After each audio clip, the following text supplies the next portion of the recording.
Well, another section of Askanti tonight, and we have a special guest in the house with me. I would like you to meet this our special guest. Can we meet you, a guest of today?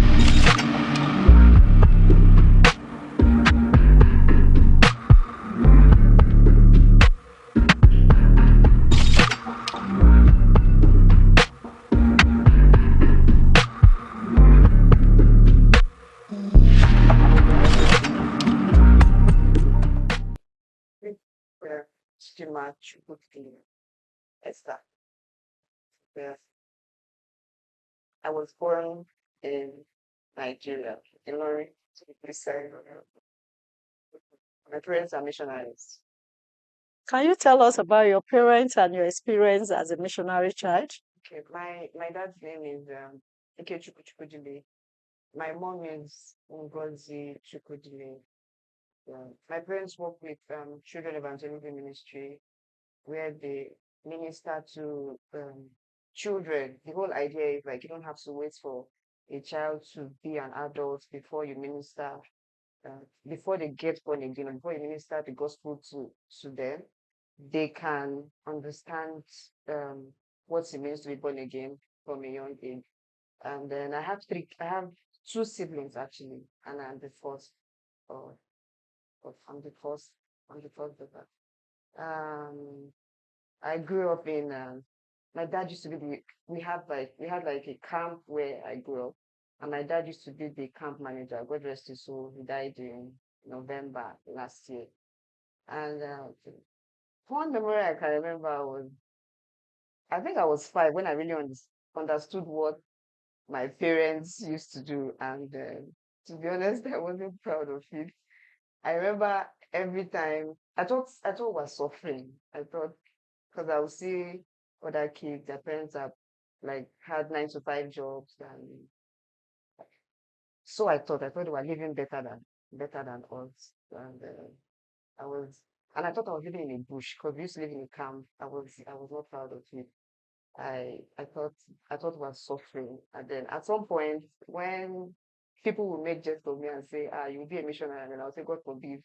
I I don't ever want to be a missionary. I thought it was a bad thing. I did not see the bigger picture. I was not, and then I went to secondary school. I went to primary school because we have a primary school there. I schooled in primary school. I went to same secondary school in the same camp. And I was not proud of it because every time my friends want to come and see me, I didn't like I felt I was staying in the bush, so I didn't want anybody to come and visit me there. Right? I was so ashamed. When I was in university too, sometimes people will ask me, what do your parents do? And I was not I didn't know how to explain what work of a missionary. So sometimes I was not so okay, my dad is a pastor, and they were like, okay, what church? And I will not have an answer. I'm like, it's one church. I don't know, I didn't really have an answer to that. So I was not proud of that. My mom, on the other hand, she was a teacher, so I could use that and say, yeah, she teaches biology and chemistry, so that was fine. But it was my dad, I could not really explain what he does. Most people tend to not understand what being a missionary was. Because I went to Bowen, by the way, Bowen University in Ocean State. And then all my friends, their parents were either businessmen, they were working, doing something. So it was quite difficult for me to explain what my parents used to do. So I used to be so when I say I didn't want to explain Rojo, I didn't want to explain it to them. So that was majorly my challenge. Thank you very much, Ngozi. Thank you very much, Chidima. Sorry, I called you your mommy's name. At what stage were you able to understand what your parents were into and appreciate the work of the missions that they were doing? It took me a while, but I think it was when I left university and then I moved to Lagos. And then I saw the chaos in Lagos and everything. And then every time I get back home, I'm like, I did not really appreciate the camp where I was. And at the point, and I will find myself at home and I will not want to go back. I'm like, I wish I can just remain here and just be staying. I'm like, I could not understand why I was why I was shy of where I came from. I began to appreciate what they were doing. And then when I noticed that I was not where I was not ashamed again was when I came to America. And then some missionaries came to Hillside. They came to talk about their mission work and everything. And then after the program, I walked up to them like, hey, hi, my parents are missionaries in Nigeria. And at that point, I'm like, okay, I'm not, I'm proud of what my parents do. And they were really receptive. They were like, oh, what did they do? And then they got my contact. I'm like, okay. At that point, I knew that I was not, I was proud of them and I was proud of what they were doing. Yes. Thank you very much. I appreciate that. That's at a stage in life you were able to understand and have better understanding of what their work was all about. Can you tell us what your experience being a missionary child is like or was like up to now? It wasn't really bad the way I thought it was because I, sincerely speaking, I did not suffer. I went to the best schools. I did my secondary school and primary school in Illinois. It was a private secondary school. It's owned by the ministry actually. And then my university, I went to Bowen. And I remembered that not once did my father owe school fees, because I remembered a few of my classmates during exams, they will have to go to the registrar's office to go and sign an undertaking to, because our school fees was a lot then, just to let them to write their exams because they were owing school fees. But I'd never, when I'm going to school, my father will give me my complete school fees. I'll pay. I never owed school fees for one day. Not at all did I owe school fees. And then at some point, mom will tell me something. Sometimes when I'm throwing tantrums, she will say, we are doing better than some people that you think that we don't have like a 9 to 5, but some people who have a 9 to 5, they don't enjoy the luxury you enjoy. And when I entered university, I understood because some of them their parents were working, but still they were owing school fees. But I never owed school fees for once, and I'm here today in America. It's not everybody that gets that opportunity, but somehow I found my way um, in America. I did my masters, and I'm here today. So, Will you see yourself as a less privileged because your parents are missionaries? at the beginning, I thought I was, but when I probably when I began to mature, I found out that I was not, I was, I was okay. We lived a very comfortable average life. My parents gave us, I was not even close to suffering. I did not suffer at all. The way I thought I was, I don't know what I was thinking then, but I did not suffer. My parents gave us the best that they could. I remember in school, my dad had a big car. He would come and pick me from school. And every time I closed school, some of my friends don't even have the car my father had. He would come and pick He'll come and pick me up from school every time when we close school. He will drive all the way from Ilorin to go in and pick me up with his car, with his jeep, and and I was very proud of him. And I will ask him to meet my friends. My friends will come and greet him, and they will meet him and carry me home. So I live like a very normal person. Like my parents gave me the best, and I never lacked money for one. They always send me pocket money and everything. Basically, I live better than some people that their parents had like a 9 to 5 and were working and had like steady source of income. I don't know how it happened, but and speaking of my sister too, okay, my brother went to to a federal school, but my sister too. In fact, she told me once that they used to she went to a private school too, and her school fees was a lot. And then she told me once that she was like, Mr. Chidinma, do you know that my my my schoolmate thinks that my parents are billionaires because if you see her cupboard, it's full of provisions. When my mommy comes, when she asks for something, my mommy will send excess to her.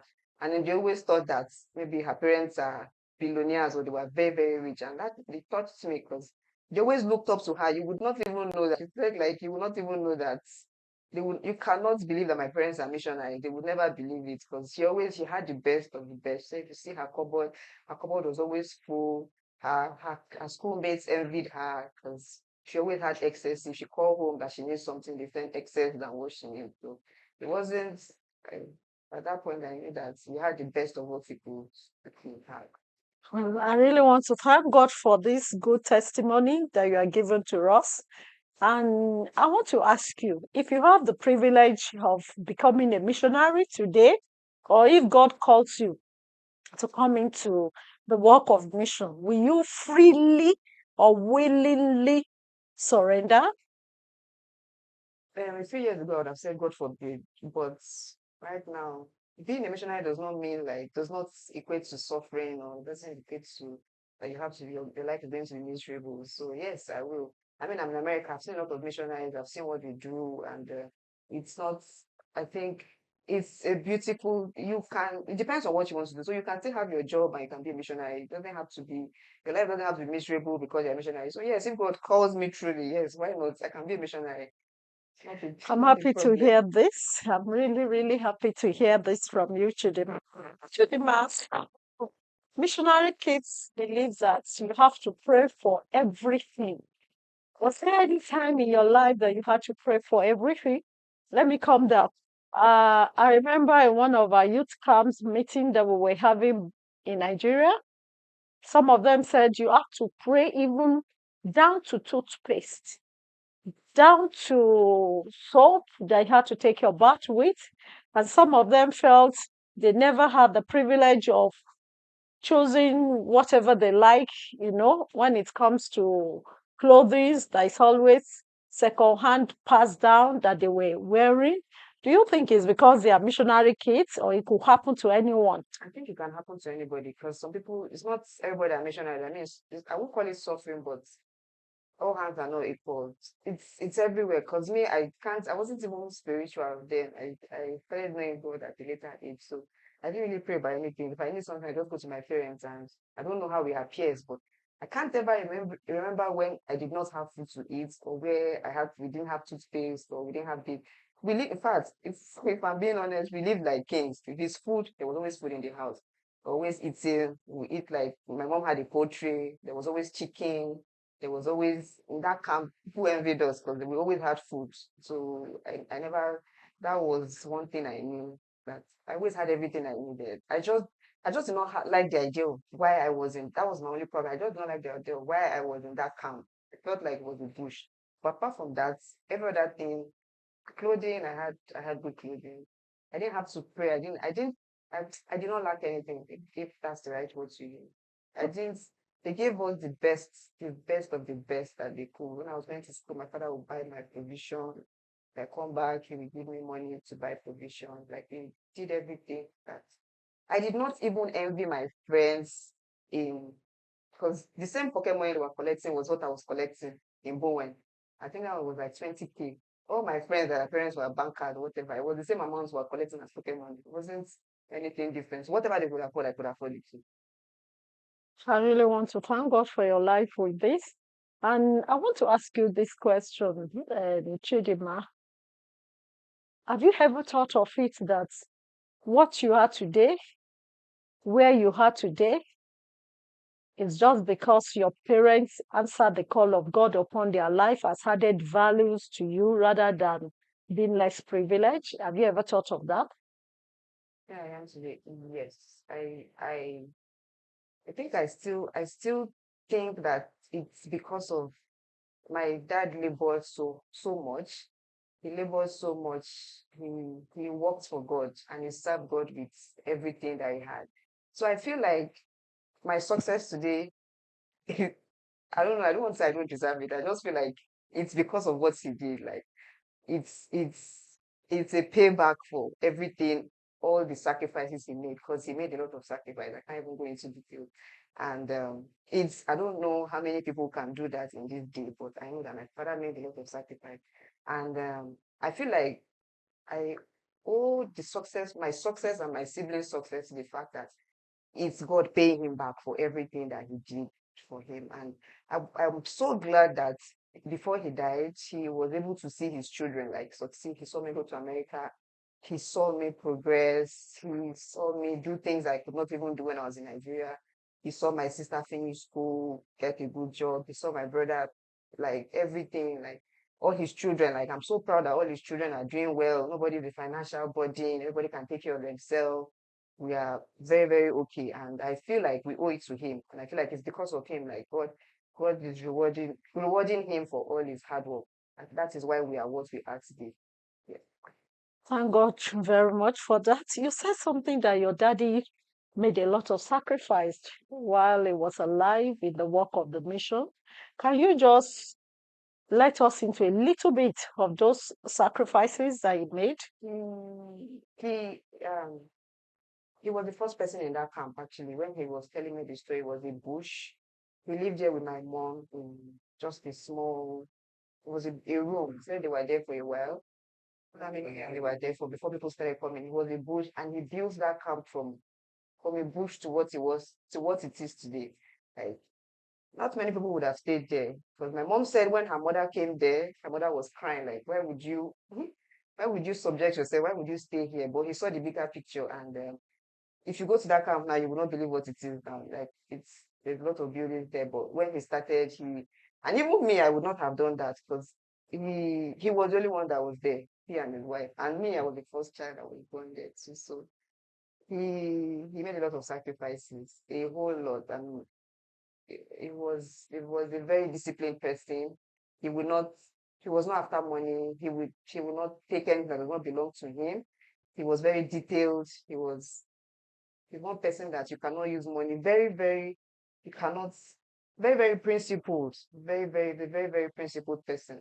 Every day I tell people that if my father was to be a politician or to be a president today, that he's one person I can fit in his chest that he will not take 1 naira from the government or he will not eat the government's money. That is one thing I've learned from him. Like being faithful and being principled, like yes. So, and people think I'm joking. I'm like, I know my father, he would not take anything that does not belong to him. He's so prim and proper. He would not do that. So, and when I tell people, they will like, Nemo, I'm like, okay, you don't know him, but I know him and I know what I'm saying. That's a good testimony about your dad. I hope he's looking at you as you are testifying to the legacy that he has left for you. And I hope you too will keep that same legacy. Chidinma, in rounding up, what advice will you like to give to missionary children? Being a missionary child is not, it's not a bad thing, and it's not the end of the world. So I will put it. A lot of people, if you don't have, I don't think it's because you're a missionary child. It's just probably because just situation or anything. But it doesn't mean that it's because you're a missionary child. But there are a lot of people that are not missionary child and they're suffering and they don't have what to eat. So don't don't don't subject yourself to self pity and say, okay, because I'm a missionary child, look for other things and do. Or pray or whatever. But I would say it's not because you're a missionary child that's doesn't mean you are suffering because of that. There are a lot of missionary children that go to good school, that are doing well, that are living okay and living very comfortable. So I'm a missionary child and I'm very okay, I'm very good. Like I said, I never suffered. I can't remember any time in my life where we did not have food to eat in my house when I was growing up. So information, I don't subject yourself to self-pity and say because I'm a missionary child, that is why this and this is happening to me. Not it's not like that. Well, I really want to thank God for this great privilege that we have listening to one of us, Chidinma Chukwudile. And I want to say to us, the missionary children, it's a great privilege being a missionary child. If you have ever been thinking that you are less privileged, I want you to erase that from your mind and rather see yourself as a well-privileged child. Quite a number of you wouldn't have gotten to where you are today. You know, there's so many things we can look into, from the spiritual to the physical to the psychological to the emotional to even things that you cannot imagine, that God has just granted you mercy because of your parents. So always be proud being a missionary child. Raise your head up, your shoulder high, and walk with confidence that my father or my mother is working for the Lord. There's no one else that you can work for that can really reward you as much as working for the Lord. I'm a missionary and I'm so proud working for the Lord. And I'm sure my children are proud of me as well, having a mother that is a missionary. So I'm saying this in rounding off to each and every one of you: be a proud missionary children. Thank you very much and God bless you. Have a wonderful day. Bye.